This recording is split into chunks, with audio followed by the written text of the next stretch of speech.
Bien le bonjour Internet et bienvenue dans le Codex des biais cognitifs. Aujourd'hui, nous allons voir deux biais cognitifs, la supériorité illusoire et l'illusion de contrôle.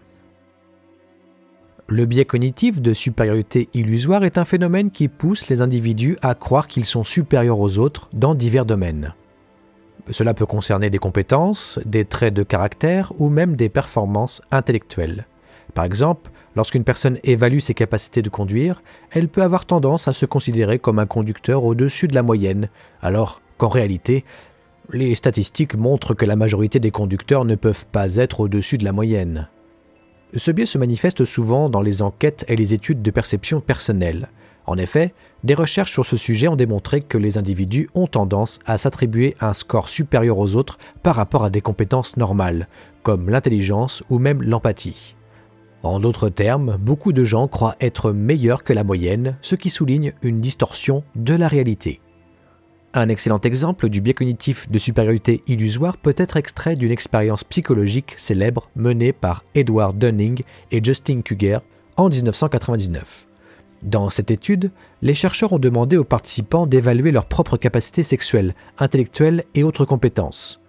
Les résultats ont révélé que les participants moins compétents avaient tendance à se surestimer gravement, alors que ceux qui étaient compétents avaient une évaluation plus réaliste de leurs talents. Ce contraste saisissant illustre comme l'ego peut influencer notre auto-évaluation. La raison derrière cette tendance réside dans notre désir d'estime de soi.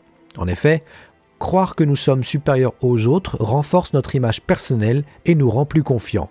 Cependant, cette confiance excessive peut avoir des conséquences négatives. Par exemple, certaines personnes peuvent ignorer des opportunités d'apprentissage ou des feedbacks constructifs, car elles se croient déjà très qualifiées. Par conséquent, ce phénomène peut freiner le développement personnel et professionnel. Cela répond grandement à la question philosophique « Pourquoi les gens se complaisent et sont satisfaits de leur médiocrité ?» En somme, ce biais cognitif ne fait que créer une perception déformée de notre valeur. Il impacte également notre comportement et nos interactions avec autrui. Prendre conscience de cette tendance est donc essentiel pour cultiver une image de soi équilibrée et favoriser l'apprentissage continu. Maintenant, le biais d'illusion de contrôle. Ce biais cognitif fait référence à la tendance humaine à croire que nous pouvons influencer des événements qui échappent à notre contrôle. Ce phénomène se manifeste souvent dans des situations où les résultats dépendent principalement du hasard. Par exemple, imaginez une partie de dés où vous pariez sur un chiffre. Malgré le caractère aléatoire du lancer de dés, il est courant de penser que votre manière de lancer peut influencer sur le résultat.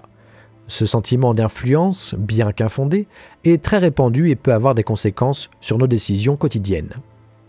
Comme vous l'avez compris, ce biais est étroitement lié au concept de supériorité illusoire, où les individus se perçoivent comme supérieurs aux autres en matière de compétences et de jugement. En effet, lorsque nous croyons avoir du contrôle sur un résultat, nous avons tendance à surestimer notre capacité à réussir. Ce phénomène se retrouve dans de nombreux contextes, que ce soit dans les domaines professionnels, sportifs ou même dans des jeux de hasard. Un exemple classique est celui des joueurs de poker, qui peuvent croire à tort que leurs compétences influencent les cartes qui leur sont distribuées.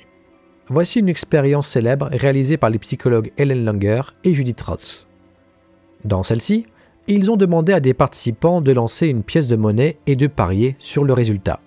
À ceux qui lançaient la pièce eux-mêmes, on a demandé de parier davantage sur le résultat. En revanche, les participants qui n'avaient pas lancé la pièce et s'étaient fiés à un lancer aléatoire par un ordinateur pariaient moins. Ce qui est fascinant ici, c'est que le simple fait de lancer la pièce augmentait la perception de contrôle, même si la pièce restait un dispositif purement aléatoire. Cette illusion de contrôle peut avoir des répercussions significatives dans notre vie quotidienne. Par exemple, dans le contexte des investissements financiers, des investisseurs peuvent être tentés de prendre des risques excessifs, pensant qu'ils peuvent influencer sur le marché. En conclusion, il est essentiel de reconnaître ce biais cognitif dans les divers aspects de notre vie. Ce phénomène non seulement influence nos décisions, mais affecte également notre perception de la réalité. Accepter que certaines choses échappent à notre contrôle n'est pas un signe de faiblesse, mais plutôt une marque de sagesse. Cela nous permet d'aborder une approche plus équilibrée face aux défis. En cultivant une perspective réaliste sur notre influence, nous renforçons notre résilience face aux aléas de la vie.